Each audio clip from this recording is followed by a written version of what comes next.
Here's the deal. Sales isn't about pushing harder, talking faster, or flooding inboxes. That's noise, not strategy. Real business development? It's about presence, precision, and knowing exactly how the room feels before you open your mouth. Jake Stahl, author of Own the Room, How to Communicate to Be Seen, Heard, and Respected, has spent over 30 years training teams across 6 countries and 47 states, teaching solopreneurs how to turn conversations into conversion. Known as the mind mechanic, people who have been trained by him say he has the uncanny ability to break down human behavior and rebuild it into real, repeatable influence. This is where communication becomes your unfair advantage. Welcome to Own the Room with Jake Stahl.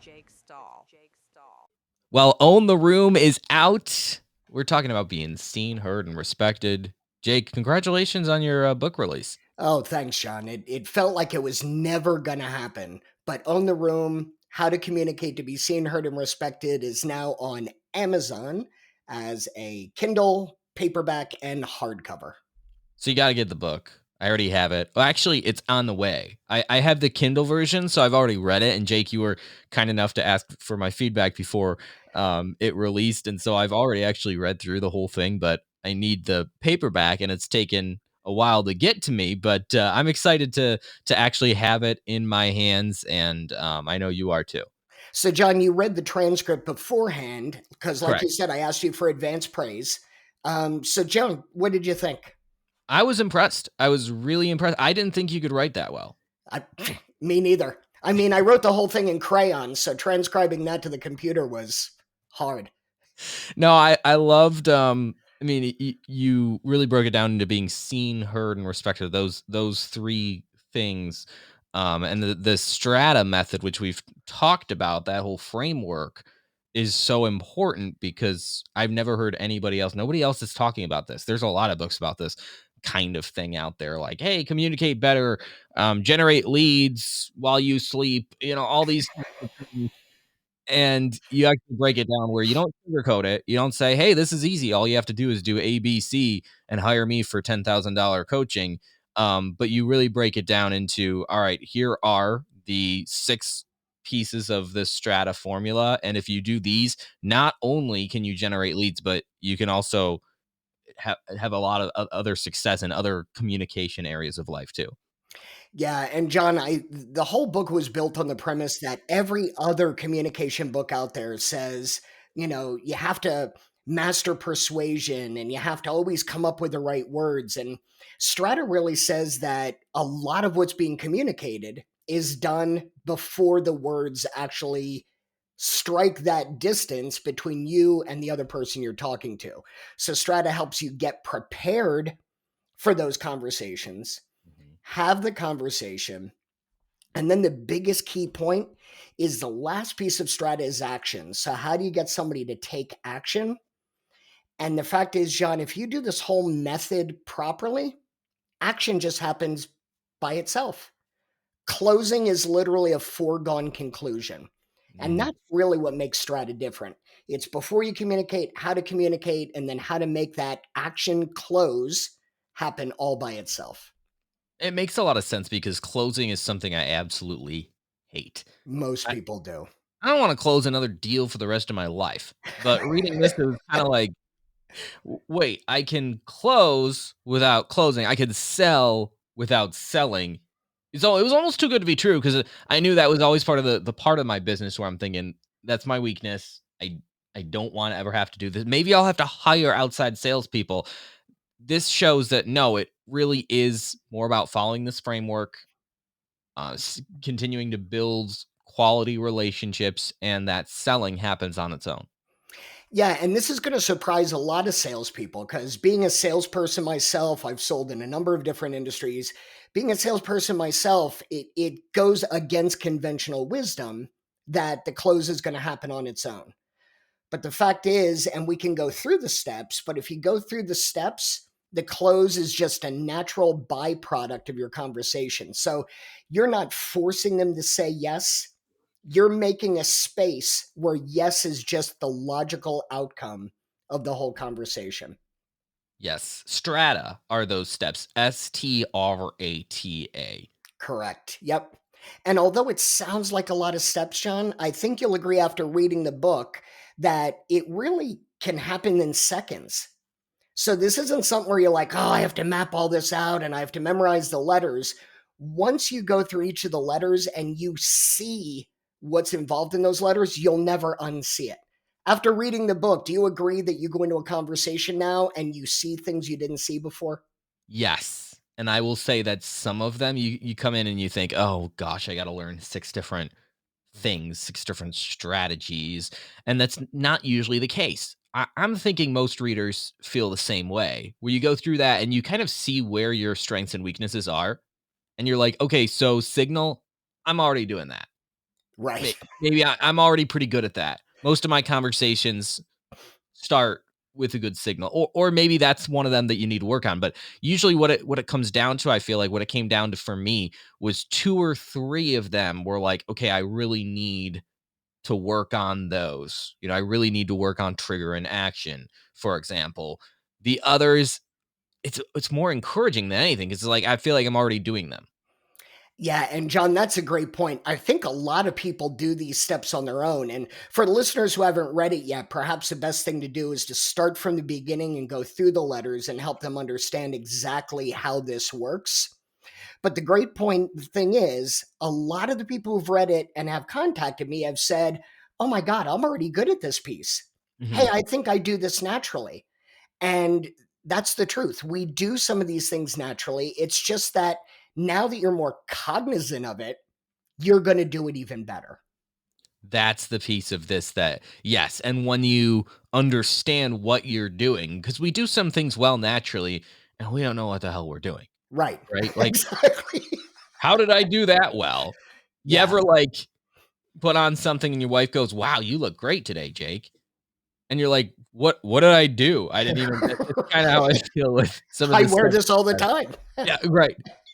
It's just some of the steps with Strata, for me, like Signal, for example, it's putting a name to it. It's defining what that was. Wouldn't it be great if you could realize what you did well? You could understand why that shirt looked good on you instead of just randomly stumbling across it. That's what this is. So Yeah. it's you got to still get the book to understand what you're doing well just as much as what you need to work on too. And in this strata framework, it makes total sense. And I believe this is all yours, right? This isn't even something that you took from someone else. Yeah. This isn't something that I took from somebody else. This is based on years of experience and trying different methodologies and just seeing kind of what stuck. And Strata seemed to be the most natural for people to be able to do without a ton of experience. I've run this by hundreds of salespeople, and all of them agree that because they can do a lot of it already, they feel that the process is simple. So all they need to do is pick up one piece or two pieces, like you said, that they're not quite good at, and just use it to modify the rest. And that's why people pick up Strata so quick. To your point, it's not like we're introducing new concepts or new ideas or, something where you have to go meditate on a mountaintop in order to be able to get enlightenment on a certain step. These are pretty simple. And John, maybe the best thing to do is to just start from the top and go through the steps, and then encourage people to go pick up the book for exercises you can do and things you can practice each day and real life examples of it being used in the real world. Here's where this is really going to help you. My word for 2025, I do this sappy thing where I always pick a word every year. And I got to think about 2026 because we're only a couple weeks away. But for 2025, it was intention, and intention in so many different areas of life. Instead of doing things randomly, doing things with intention. Every conversation being present and having an intention when talking with you, Jake, to learn something, to share something with you, whatever the case is. So this book, Own the Room, it's putting intention into your conversations, whether sales conversations or not. I know it's originally, made for the solopreneur, made for those who are having those sales conversations, but it works in other areas of life too. Really, this is taking the randomness out of your sales conversations Wow, because that's a great way to look at it. I know a lot of my past previous conversations before understanding the strata framework were random. They were like, I did some things well. I did some things, I fell short in other areas. I don't know what. I don't understand why. I might have stumbled upon a sale, but it was all random. So this is taking the Yeah. randomness out of it. That's a good reframe, John. I like what you did there. So let's go back to what you were talking about earlier. You talked about signal, and that's Yeah. the first S in strata. Yeah. And John, I think you'll agree that once you read the book and you look at the different signals that you can put off or other people put off, it gets difficult to unsee them. Yeah. And John, just as a review, a signal is any indication from someone that their thought has shifted or that there's been a change in posture or rhythm. So a signal can be looking down, it could be sitting back in your chair, it can be gesticulating with your hands, it can be you talk faster, talk slower. The interesting thing, John, is by some studies, and experts disagree on this a lot, but by some studies, they say that 80% of communication is nonverbal. 80%. So Wow. if we're not looking for that nonverbal, we are missing 80% of the conversation. Yeah. So the S in strata, the first S, says watch for a signal. If somebody sits back in their chair, don't hesitate to say to them, hey, I saw you sat back. Looks like I may have said something that caught your attention. Tell me what you're thinking. So it's naming it to tame it. Name it to tame it. Yeah, I I wish love I could that. take credit for that, but that's not mine. Oh, okay. All right. But still, yeah, if you're watching on YouTube, I just sat back. What does that tell you? I mean, so that, for example, I mean, all of this, there's some obvious ones, right? Like if I yawn, pick up my phone, Yep. look disinterested. Like there are some obvious like signals of, all right, he's not interested. But then there are some more subtle ones.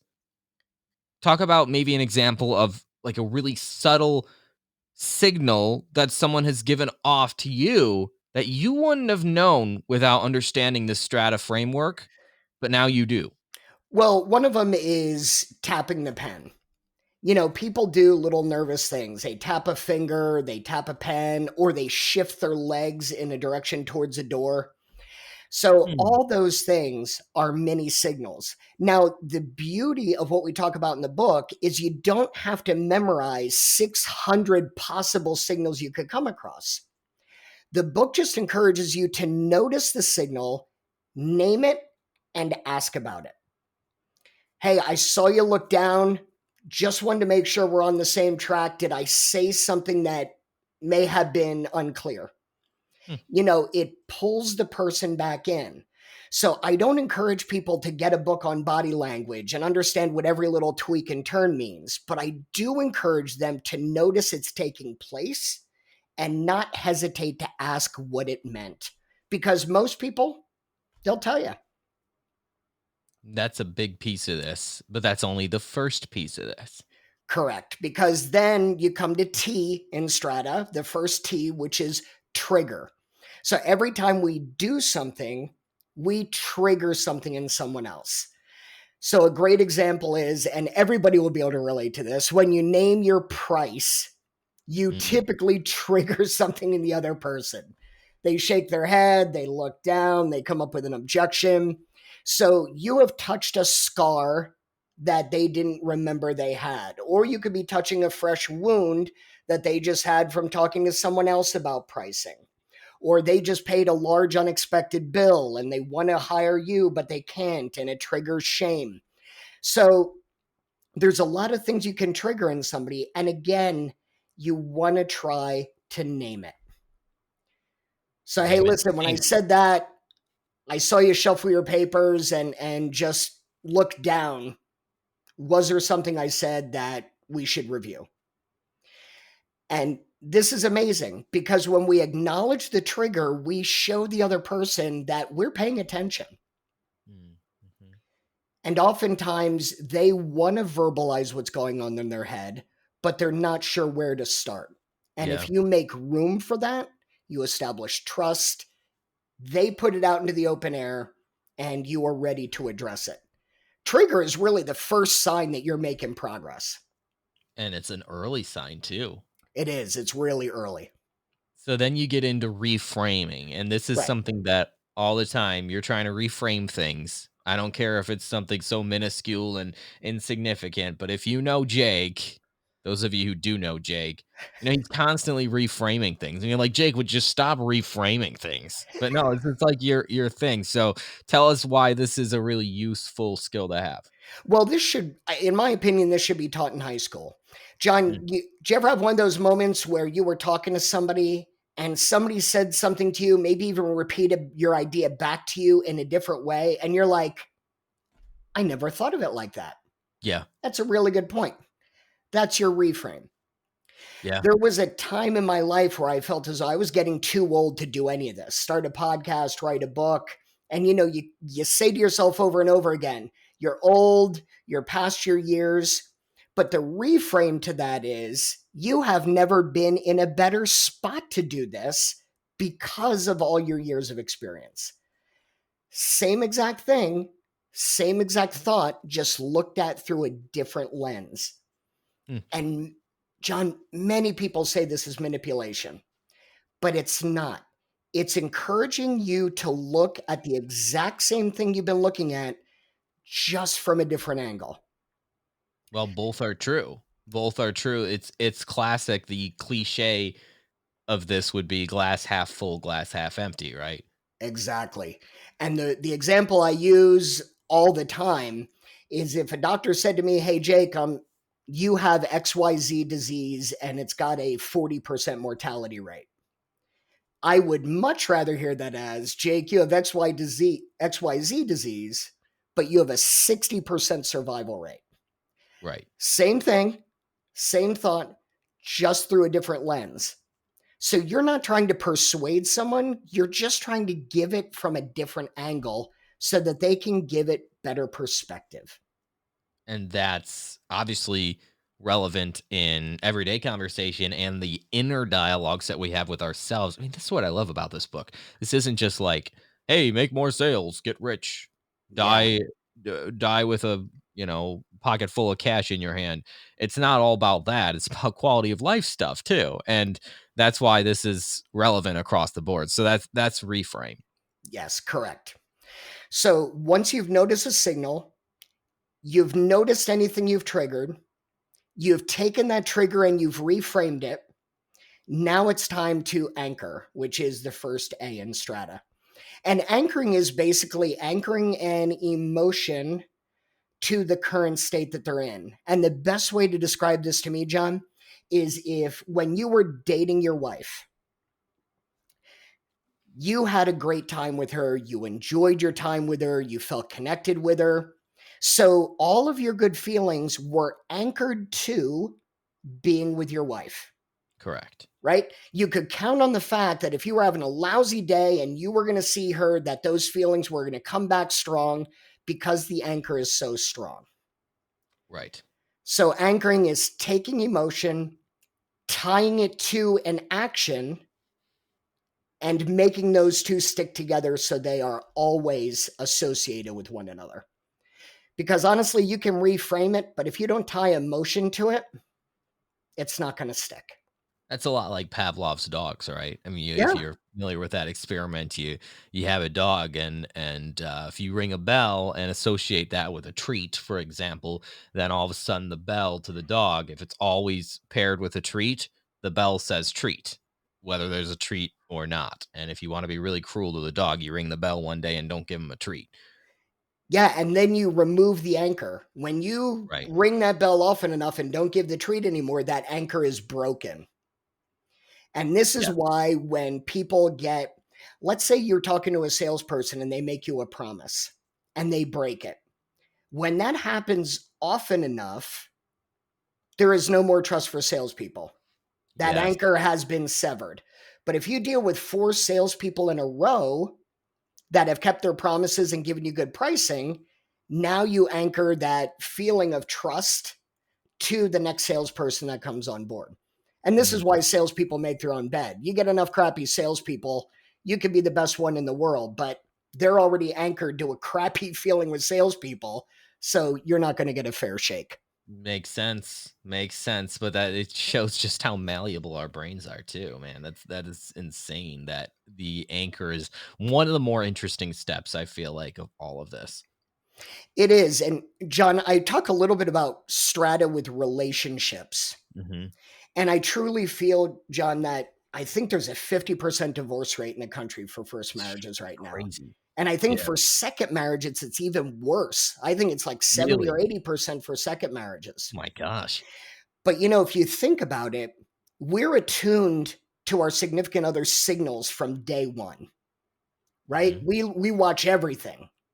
Did you like this? Oh my God, what did they think of me? Did they like the way I dressed? We're really attuned to those signals. And if we wear something nice and that triggers something great, we're aware of the trigger. And because we want to please them, we might anchor that. We bring them flowers, or, we take them to a cool movie, or we do something fun. But when we get used to people, our attention to those signals start to fade. Hmm. And if we trigger something that we don't want to deal with that day, we walk into another room, or we say, let's talk about this at a different time. And before you know it, that anchor gets broken. Or you anchor something else. You anchor disappointment or kid stress or financial stress with your relationship. And that's when things start to fall apart. So I'm a firm believer that strata is applicable in relationships as much as it is in business for founders. Even when it comes to the next step, the transfer. Absolutely. So the second T in strata is transfer. And that's where I want to make the idea that's here that Mhm. we've talked about, I want to make it theirs. I want them to buy into it, because this is where buyer's remorse hits. If I am a founder or a salesperson, John, and I talk you into an idea, it might be great in the moment and you might buy in, or you may just yes me to death to get me off the phone. But as soon as we're not together anymore, that idea starts to fade. Mm. But what I really want is I want you to be so bought into the idea that you literally defend it when somebody casts doubt on it when you and I aren't together. Mm. So I need to make the idea yours. And a great example is if you're selling somebody a product, you can simply ask them, when you buy this product, how are you going to describe it to your team? Okay. How is your team going to function with the new product? And if you want them to really buy into it, you can say, listen, I call this the strata method, but that's my label. How would you describe it? What label would you give it? So you're transferring ownership of the idea to the other person. Interesting. So this is kind of like when a student becomes a teacher, for example. Like when a teacher tells a student, your best tactic to study this is to teach it to somebody else. It's like take Correct. ownership of this.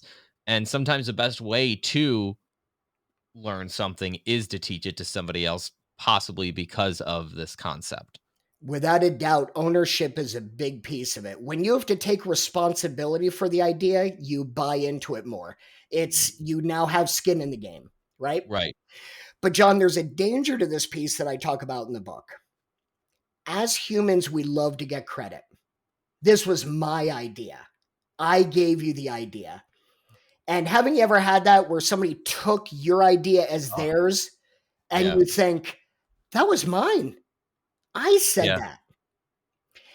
In order to be good at transfer, you need to leave your ego at the door.